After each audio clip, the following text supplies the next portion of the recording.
Salut à tous. Alors on se retrouve pour un book haul des enfers, j'espère que vous êtes prêts, parce que autant j'avais l'impression de ne pas avoir acheté grand chose, autant j'ai une pile gigantesque à vous montrer.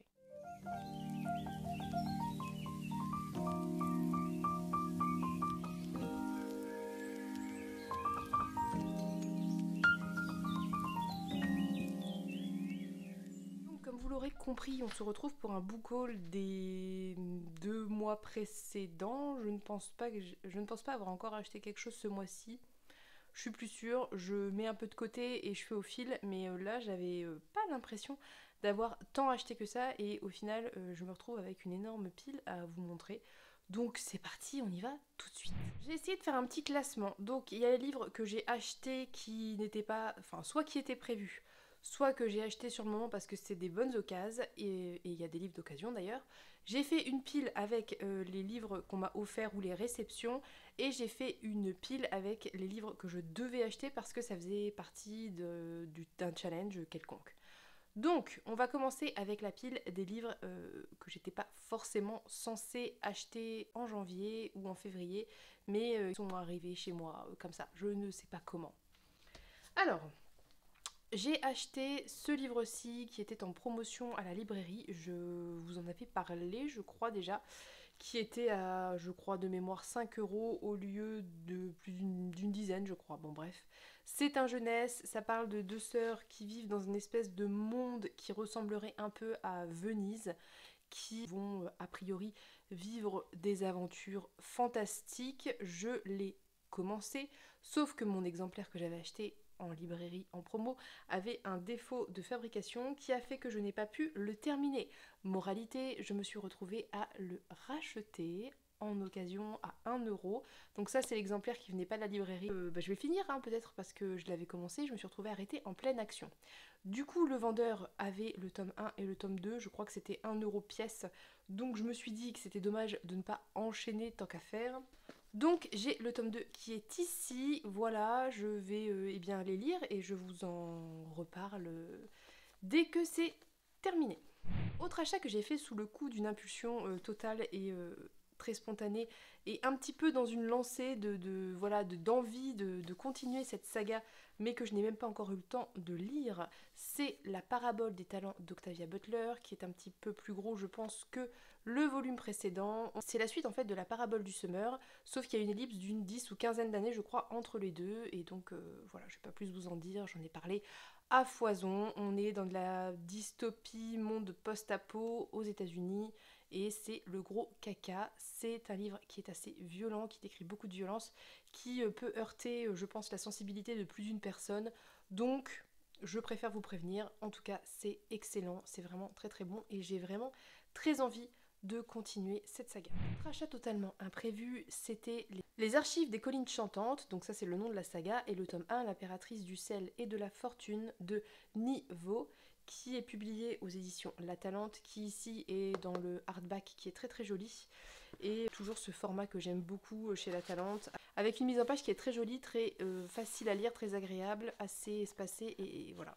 Je l'ai lu, j'en ai parlé en vlog, peut-être même en bilan lecture, je crois. Donc si jamais, je vous remets ça en barre d'infos. Pareil, gros coup de tête sur le moment, je l'ai vu en librairie, je l'ai pris. C'est Sankofa de Nnedi Okorafor, que j'ai lu aussi, qui était une excellente lecture. J'ai dû en parler en vlog, mais je n'ai pas encore fait le bilan puisque je l'ai lu en février.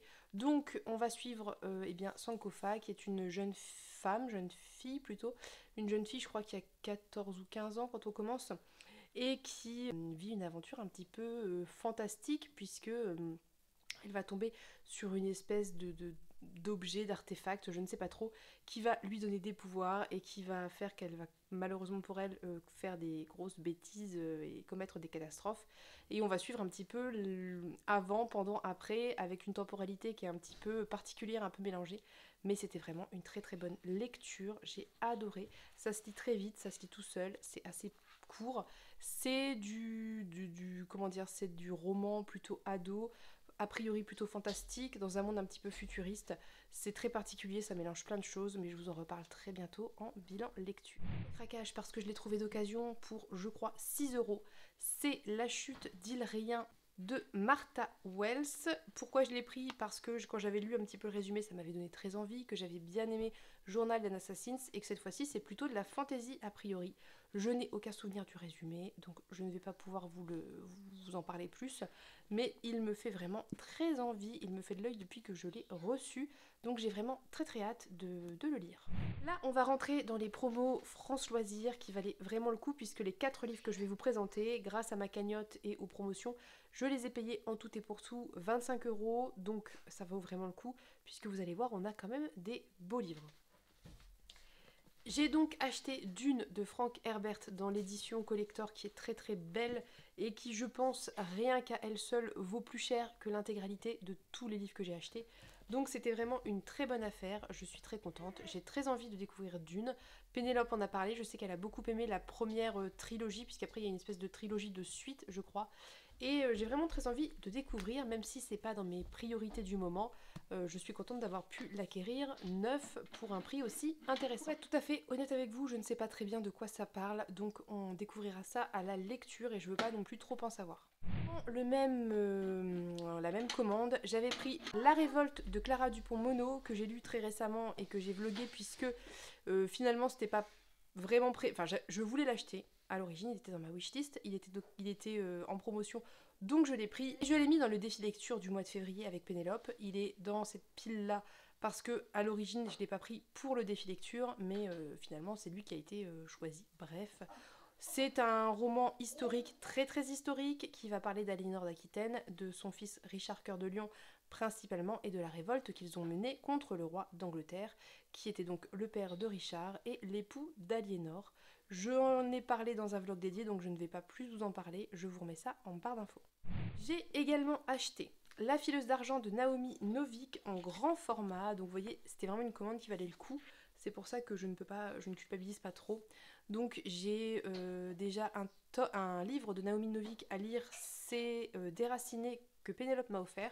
Et maintenant j'ai aussi celui-ci dont j'avais entendu beaucoup de bien. Ça va parler, de mémoire, d'une jeune femme qui doit s'occuper de l'entreprise familiale parce qu'elle est en train de couler, et je crois qu'il y a du fantastique dedans. Donc soit c'est un univers fantasy, soit il y a des événements fantastiques, je ne sais plus trop, mais je sais que j'avais vu beaucoup de bien sur ce livre et j'ai hâte de le découvrir. Le dernier livre que j'ai acheté, c'est Ces jours qui disparaissent de Timothée Le Boucher, que j'ai déjà lu. Pourquoi je l'ai pris? Parce que j'avais vraiment beaucoup aimé cette lecture et que pareil, il était en promotion. Donc je me suis un petit peu jetée dessus pour l'avoir chez moi et le relire si j'en ai envie. On va suivre un personnage principal qui, un jour se réveille, en fait 2 jours après s'être endormi, je crois, je sais plus le timing exact, et qui se rend compte qu'en fait il a une espèce d'autre personnalité qui, un jour sur je sais plus combien, prend sa place et fait sa vie, et une personnalité très différente de la sienne, et donc ça va s'accentuer un peu de plus en plus avec le temps, et on va suivre tout ça, cette histoire, ce qui lui arrive, ses échanges avec son autre personnalité pour essayer d'avoir une vie à peu près harmonieuse, et voilà, jusqu'à une fin qui est à la fois surprenante et très forte en termes d'émotion, même si je m'attendais franchement à être beaucoup, vu tout ce que j'avais entendu de ce livre, je m'attendais à être effondrée, et au final je l'ai relativement bien vécu, mais j'avais quand même beaucoup aimé cette lecture, donc je suis contente de l'avoir dans ma bibliothèque. On va donc passer à la deuxième partie, c'est-à-dire les achats qui étaient prévus, soit parce qu'ils faisaient partie d'un challenge, soit parce que j'avais noté la date de sortie et que je voulais les acheter à leur sortie. Et on va tout de suite commencer avec un graphique, et c'est Elliot au collège de Théo Grosjean. Et c'est donc Elliot au collège de Théo Grosjean que j'attendais, que j'avais suivi un petit peu le compte à rebours avant la sortie. Je vous ai déjà dit que je suivais pas mal le travail de Théo Grosjean, donc quand il est sorti, j'ai été l'acheter le jour même. Il était en plus à un prix découverte, un prix de lancement jusqu'au 30 juin, donc vous pouvez encore l'acquérir pour la somme de 9,90 €, voilà. Ça va parler d'un petit garçon qui fait sa rentrée au collège et de tout ce qu'implique une rentrée au collège quand on n'est pas forcément un garçon hyper populaire, hyper confiant, etc. C'est, je pense, une très bonne lecture pour les collégiens, et aussi, même en tant qu'adulte, ça peut être très intéressant de découvrir cet ouvrage, je ne l'ai pas encore lu mais ça ne saurait tarder parce que j'ai très envie de le lire. Là j'ai été un peu chargée niveau lecture mais ça va bientôt y passer. Livre que j'ai acheté dans le cadre d'un défi, c'est Un reflet de lune d'Estelle Faye. Défi, mon frère me choisit un livre, la vidéo est sortie, je vous la remets en barre d'infos. On va suivre le personnage de Chet qui vit dans une espèce de Paris post-apo et qui eh bien, doit, en tout cas dans le résumé, mener une enquête sur des sosies de lui qui se baladent dans la ville et qui commettent des atrocités. Et voilà, on va suivre tout ça. Je ne vais pas développer le propos parce qu'il y a un vlog totalement dédié à ça, donc je vous remets ça en barre d'infos.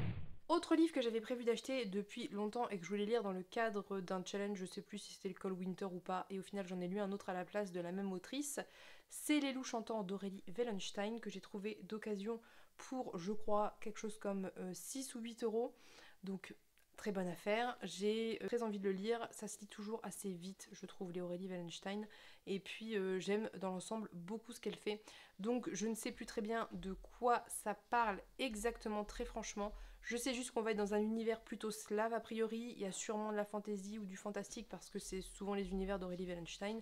Sûrement qu'on va parler aussi d'écologie et d'animaux puisque ce sont des sujets qui lui sont chers. Et de mémoire, on va avoir une histoire de maladie qui se propage ou d'épidémie ou quelque chose comme ça.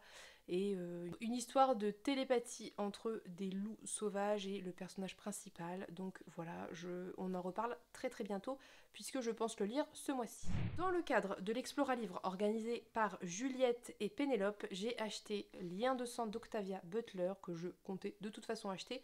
Moi je l'ai pris en français bien que les filles l'aient lu en VO, donc en anglais. Lecture que j'ai dévorée, que j'ai adorée, j'ai été totalement conquise encore une fois par la plume d'Octavia Butler. Encore une fois, j'en ai parlé, est-ce que j'ai fait le bilan ? Je sais plus si j'ai fait le bilan, en tout cas j'ai dû en parler en vlog, et puis il y a le live des filles qui est sorti. On va suivre Dana qui emménage avec son époux et qui d'un seul coup disparaît, remonte dans le passé, se retrouve en 1815 je crois dans un état des États-Unis du Sud pendant l'esclavage, et qui, eh bien, il y a un but à ces voyages et c'est ce qu'on va suivre. Et évidemment on va parler de tous les sujets importants, je pense à Octavia Butler, chère à son cœur, à savoir l'esclavagisme, à savoir l'exploitation d'humains, à savoir les rapports entre hommes et femmes, etc. C'était une lecture que j'ai beaucoup aimée, donc je vous invite à le découvrir. Très franchement, en termes de violence, il y en a, faut pas se leurrer, mais c'est beaucoup plus léger que par exemple la parabole du semeur. Je pense que c'est plus accessible et c'est plus lisible, même par des gens assez sensibles. Voilà. Dans le cadre du défi lecture avec Pénélope, donc le premier mois de défi lecture en janvier, j'avais lu et acheté Dans la toile du temps d'Adrian Tchaïkovski. À l'origine, je devais l'emprunter, il n'a jamais été rendu à temps donc je l'ai acheté, c'était pas très grave. Ça m'avait été recommandé par Marion de la chaîne Snodza puisque je lui avais demandé un coup de main pour m'aider à choisir un livre de SF dans l'espace puisqu'elle s'y connaît quand même bien mieux que moi. Elle m'avait chaudement recommandé Dans la toile du temps et effectivement c'est une lecture que j'ai adorée. J'en ai parlé en vlog, j'ai dû en parler en bilan je pense, donc je vous remets ça en barre d'infos comme toujours. On va suivre des humains qui se sauvent de la Terre parce que la Terre eh bien, n'est plus en état d'accueillir l'humanité. Ils sont dans un vaisseau, tous plus ou moins en stase. Il me semble qu'ils sont 1 demi-million d'humains, donc on ne parle pas d'un tout petit vaisseau, là on parle d'un gros vaisseau. Et ils recherchent une planète pour les accueillir. Et en parallèle, on suit une professeure qui, bien avant cette époque-là, a essayé de créer une espèce de planète terraformée pour accueillir des singes qu'elle voulait faire évoluer grâce à un nanovirus. Manque de peau, les singes ont explosé et c'est d'autres animaux qui vont développer ce nanovirus et qui vont créer une société très développée, très intéressante. Évidemment, vous vous doutez bien qu'il y a un lien entre les humains plusieurs millénaires plus tard qui se baladent dans l'espace et cette planète terraformée avec ces animaux invertébrés qui développent des capacités. Bref, c'était vraiment génial. Le tome 2 sort, je crois, en poche en avril, donc j'ai très hâte de continuer cette saga. Autre livre que j'ai acheté dans le cadre de l'Explora Livre pour le mois, cette fois-ci de mars, c'est L'épée, la famine et la peste d'Aurélie Wellenstein. Donc pareil, c'était ce qui était prévu pour mars par Juliette et Pénélope. Je l'ai trouvé d'occasion pour, je crois, moins de 10 € avec les frais de port, donc je l'ai pris sans hésitation, d'autant qu'il est dans un état absolument impeccable. Je ne sais pas très bien de quoi ça parle, si ce n'est que je pense qu'il y a une histoire d'araignée dans tout ça, mais je ne me rappelle plus. Je sais que Steph de la chaîne Pikitty en a parlé, mais je sais pas pourquoi le résumé n'a jamais voulu s'imprimer dans mon esprit comme la plupart en fait des Aurélie Wellenstein, et c'est pas plus mal. Je découvrirai ça en le lisant. Le tome 2 est prévu, je crois, pour l'Explora-Livre d'avril, donc très bientôt je vais me le procurer. Je vais également me le procurer. Autre livre acheté dans le cadre de lecture commune du Patreon de Paper Palace, j'ai pris La fille de la supérette de Sayaka Murata car il n'était pas à ma médiathèque et qu'ils avaient fait une très jolie édition que moi j'aime beaucoup de cet ouvrage. Donc pareil, je l'ai lu, j'en ai parlé, je vous invite à aller voir ce que j'en ai dit. Donc c'était une bonne lecture, je vous remets ça en barre d'infos. Dernière lecture que j'ai achetée dans le cadre de l'Explora Livre de février, c'est Love on the Brain de Ali Hazelwood, qui est dans un état pas génial, que j'ai payé genre 90 centimes sur un truc de revente de VO. J'ai pas fait la difficile parce que d'une part je savais pas si j'allais aimer, d'autre part j'avais pas envie du coup d'investir quasiment 20 € pour un livre sans trop savoir si même j'allais le lire. Au final, je l'ai commencé il y a un certain temps, j'ai lu tout ça, ça se lit ça se lit quand même très bien, ça se lit assez vite, j'ai vite repris le niveau, mais comme j'avais plein d'autres lectures à faire avant, eh bien il a un petit peu souffert de tout ça et je l'ai laissé un peu traîner. Là, c'est mon objectif de cette semaine, c'est le finir puisqu'il y a bientôt le live de l'Explora Livre, donc il faut que je me le termine très vite. Sachez juste que c'est de la romance comme tout l'indique sur la couverture et que moi qui n'aime pas la romance, j'aime vraiment beaucoup cette lecture. Donc si vous voulez vous lancer en VO sur quelque chose de facile avec une romance qui est vraiment chouette et surtout qui n'est pas franchement si centrale que ça, n'hésitez pas à aller vers les écrits d'Ali Hazelwood. On passe à la dernière pile de mes livres et cette fois-ci ce sont soit les cadeaux, soit les réceptions de janvier-février. Donc on y va, il y en a quelques-uns. Donc, dans la vidéo Mon frère choisit ma lecture, il devait prendre un livre, donc il y a celui que moi j'ai acheté qui est L'Estelle Faye, et il m'a pris celui-ci parce qu'il n'arrivait pas à choisir, qui est Le chien du forgeron de Camille Le Boulanger, qui m'a l'air très prometteur, que j'ai vraiment très envie de lire, qui à mon avis va se lire très vite. Le résumé, je ne sais pas trop, je pense qu'on va suivre en fait un personnage qui raconte la véritable histoire du chien du forgeron, qui est une espèce de personnage un peu mythique dans le royaume, quelque chose comme ça, qui est connu pour ses faits d'armes et ses exploits. Je l'ai très rapidement entamé par curiosité, mais j'ai pas beaucoup avancé, donc je pense pareil qu'il va passer à la casserole assez vite parce que vraiment ça m'intéresse. Donc voilà, on en reparle très bientôt. Autre livre que j'ai choisi mais qui était un cadeau parce que je l'ai acheté avec un chèque cadeau, c'est Tresse de la mer émeraude de Brandon Sanderson, qui est le projet secret numéro 1 de l'auteur, avec des très jolies illustrations à l'intérieur. Je trouve que le livre est dans l'ensemble de qualité. J'ai très hâte d'avoir le projet secret numéro 2, mais c'est pas le sujet ici. On va suivre le personnage de Tresse dans un univers de fantasy avec un système de magie comme toujours très bien fait par l'auteur puisque c'est un petit peu sa spécialité. Et puis avec un côté un peu conte, pirate, il y a plein de choses, c'est riche, c'est beau, c'est doux.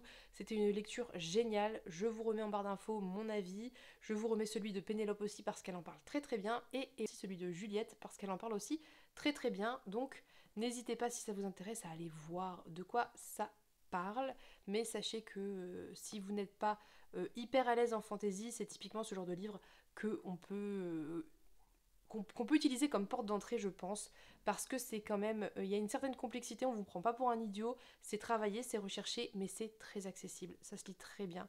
Sachez qu'on a un narrateur qui est très présent, qui va beaucoup commenter, et moi j'ai adoré ça avec beaucoup d'humour, beaucoup de douceur, d'émotion, enfin, il y avait tout ce qu'il fallait pour que ce livre me plaise, et je l'ai adoré. Donc je l'ai lu en lecture commune avec Pénélope, on va se lire le projet secret numéro 2 qui sort le 12 avril ensemble, et j'ai vraiment très hâte. Autre lecture qui était un cadeau, c'est l'Explora Livre de février, donc c'est Capitale du Nord de Claire Duvivier. Le tome 1, Citadin de demain, c'est Juliette de la chaîne Livre et Sortilège qui me l'a envoyé, qui me l'a offert. J'étais très contente.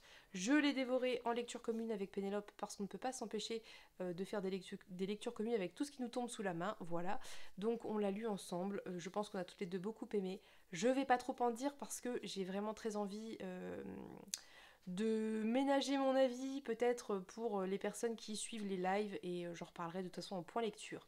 Sachez qu'on va suivre 3 personnages principaux, 2 jeunes nobles, notamment Amalia, qui est un petit peu, je pense, clairement le personnage principal, et un jeune bourgeois, un peu ce qu'on appellerait un parvenu, si vous voulez, qui vivent dans cette ville, qui fait penser un petit peu à la Hollande de la Renaissance humaniste, et qui, eh bien, vont se retrouver confrontés à des faits un petit peu fantastiques. C'est de la fantaisie, mais dans cet univers-là, la magie est beaucoup moins présente que dans Capitale du Sud. Il y a beaucoup de points communs et il y a beaucoup de différences. Et je trouve que les deux font un très très bon mariage. Vraiment un mariage de saveurs assez incroyable. Je n'ai qu'une envie, c'est de lire la suite. Ça va arriver très bientôt, je pense, sur l'Explora Livre. Je me souviens plus quand est-ce que les filles l'ont programmé, mais il me semble qu'il est déjà programmé. Donc bref, on reparle très bientôt de ce tome en point lecture. 2 livres qui m'ont été offerts par mon chéri. On a L'Aube d'Octavia Butler qui est le tome 1 de la saga Xenogenesis. C'est de la SF, je ne sais pas de quoi ça parle, mais c'est de la SF. Je pense que c'est de la SF même spatiale dans un vaisseau. Ça se passe dans un vaisseau, je crois. Il y a une histoire d'extraterrestres un peu pas du tout humanoïdes qui sont venus récupérer des humains sur Terre avant l'extinction totale de l'humanité. Et voilà, on va suivre ça. Connaissant Octavia Butler un petit peu maintenant quand même, je pense pas que ça va être tout tendre, tout beau, tout rose, mais on verra, on peut être surpris. Peut-être qu'elle a différents styles d'écriture. Je l'ai découvert en post-apo, je l'ai découvert en plutôt fantastique, et là je la découvre en SF, j'ai très hâte de le lire. Il va y passer en mars, parce que vraiment, ça me fait de l'œil. Le deuxième livre qu'il m'a offert, c'est La main gauche de la nuit d'Ursula Le Guin. J'en avais parlé un petit peu avec Marion, qui m'avait dit qu'elle n'avait pas été aussi fan que ça lui avait pas déplu, mais que ça n'avait pas été un aussi bon coup de cœur que ce qu'elle avait pu en attendre et en entendre parler aussi. Mais moi, il me faisait très envie, je ne sais pas pourquoi. Vous voyez, des fois, je vous dis, j'ai le feeling avec certains livres et ça se passe plutôt bien. C'est ce qui s'est passé quand j'ai acheté Adi Larue, c'est ce qui s'est passé quand j'ai acheté le livre de la nuit, et c'est ce qui s'est passé pour lui, parce que j'aurais pu choisir plein d'autres livres qui étaient prévus, que j'étais quasiment sûre d'aimer, genre Morgane Pendragon, mais c'est lui qui m'a appelé, et du coup je pense qu'il faut suivre cet instinct qui jusqu'à présent ne m'a pas fait défaut. Je vous en reparle très bientôt, l'édition est très très jolie je trouve, donc c'est chez Robert Laffont, comme toujours je dis une maison d'édition sur 40 évoquée, voilà c'est moi, mais ouais, j'ai vraiment envie de lire ça très bientôt. Je pense que ce qui m'avait fait envie, c'était tout ce qui parlait apparemment d'une planète où les humains ne sont ni hommes ni femmes, mais sont hermaphrodites et au besoin, eh bien, changent de caractéristiques sexuelles, je pense, pour la reproduction. Il y avait tout ce côté-là que je trouvais intéressant, et de manière générale, je pense que Ursula Le Guin fait partie de ces autrices qui ont un traitement des genres, de la sexualité et de tout ce qui peut être LGBTQIA+, assez intéressant, donc j'ai vraiment très envie de tout lire d'elle. Je vais commencer par là, on va y aller tranquillement. Je sais que Terre-Mère me fait très envie aussi, mais on va d'abord commencer par là et être un petit peu raisonnable. Les 2 derniers livres que je vais vous présenter, c'est 2 réceptions dans le cadre du prix du lecteur du livre de poche, pour lequel j'ai été sélectionnée. Donc en février, enfin fin janvier, j'avais reçu Quitter les monts d'automne d'Émilie Kerbalek, que je n'ai pas encore lu. Oui, mais en fait, on peut le lire quand on veut parce que dans l'absolu, les votes se font en août, donc ça n'a pas trop d'importance. Et sachant que dans les 6 sélectionnés, il y en a 1 ou 2 que j'ai déjà lus, voilà, je suis pas trop inquiète. En revanche, je pense que je vais le lire en mars parce qu'il me fait très envie. Je ne sais pas du tout de quoi ça parle, je ne veux pas du tout savoir de quoi ça parle, mais je vous en reparle dès que je l'ai lu. Et du coup, le deuxième livre que j'ai reçu dans le cadre du livre de poche du prix du lecteur, c'est le livre de M de Peng Shepherd, que j'avais sur liseuse, mais maintenant que je lis en format papier, je pense que je vais le lire en format papier. J'ai une petite idée, par contre, cette fois-ci de quoi ça parle, puisqu'il me semble qu'on parle d'un virus qui touche l'humanité, qui fait que votre ombre disparaît, et petit à petit, votre mémoire, vos souvenirs, et je pense qu'on tombe dans une espèce de certaine folie, et on suit un couple qui a réussi à se préserver, se protéger de ça au fin fond des États-Unis, jusqu'à ce qu'a priori, la femme perde son ombre, et je pense qu'on va suivre une espèce de quête du couple ou du conjoint pour sauver sa femme, et voilà. Je sais que j'avais repoussé la lecture de ce livre parce que apparemment ça fait pleurer toutes les larmes de son corps, mais je vais le lire très bientôt parce que somme toute il me fait quand même très très envie. Voilà, donc vous voyez on est quand même sur finalement des achats plus que prévu. En mars j'ai déjà une liste d'achats prévus, je sais déjà ce que je vais acheter. Il y aura sûrement des achats impulsifs et imprévus. Dans l'ensemble, je m'en sors pas trop mal parce que même si tout ça est rentré dans ma palle, j'ai réussi à faire baisser ma palle sur le mois de février. Donc c'est que je m'en sors pas si mal. Là, l'objectif de mars, ça va être pareil, de lire suffisamment pour que ma palle ait le temps de se renouveler et qu'on ne soit pas toujours dans les mêmes choses et pas que ça s'accumule et que ça augmente, mais que petit à petit ça baisse un petit peu et puis que je renouvelle mes stocks de lecture. Ce que je vais faire, je pense, c'est que je vais vous faire peut-être une vidéo où je vais vous parler des achats que j'ai envie de faire dans les prochains mois et des sorties qui me font envie, parce que ça peut être pas mal pour moi de me les noter et d'essayer, parce que plus je me note, plus je suis sérieuse sur ce que je note, moins je suis tentée d'acheter à côté. Donc je vais peut-être faire ça, on verra, dites-moi si jamais ça vous intéresse. Dans tous les cas, si vous avez lu un ou plusieurs de ces livres, qu'ils vous ont plu ou pas, n'hésitez pas à m'en parler en commentaire, n'hésitez pas à me donner votre avis. Et puis voilà, je vous fais plein de gros bisous et je vous dis à bientôt pour une prochaine vidéo. Bye bye.